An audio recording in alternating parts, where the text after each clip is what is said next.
Hapa tutakabidhi hizi ni dawa za tiba asili ambayo imefanyiwa utafiti maalum kwa ajili ya kujikinga na kutibu virusi vya Ebola, Marburg na hantavirus. Kwa hiyo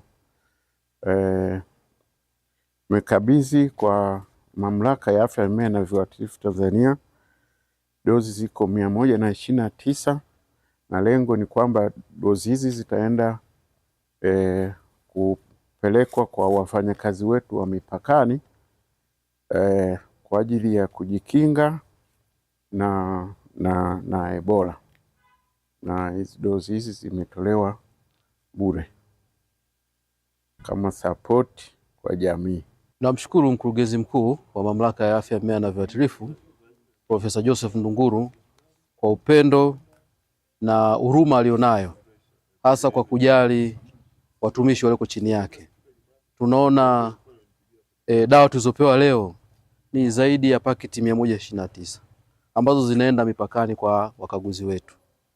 Niseme kwamba Waswahili wanasema ukisikia mtu anasema nyoka nyoka, huwezi kuangalia mbali, unaangalia kwenye miguu yako. Kwa hii ni upekee wa profesa. Ameangalia kwenye miguu yake, kaangalia watoto ambao wako kwenye hatari kubwa sana ya tishio la magonjwa haya ya mlipuko, ambayo hii dawa sasa inaenda kuwa ni kinga na tiba kwa wale watakokuwa wameathirika na Ebola, hantavirus pamoja na Marburg.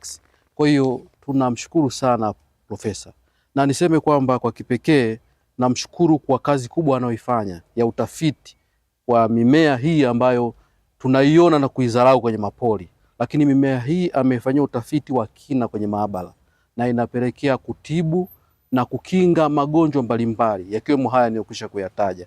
Kwa hiyo namshukuru sana profesa, na kwa niaba ya wakaguzi wote wa afya ya mimea mipakani kwenye nchi hii tunasema Mungu aendelee kumkinga na kumlinda, tuendelee kumuona kila siku. Kwetu ni faraja kubwa.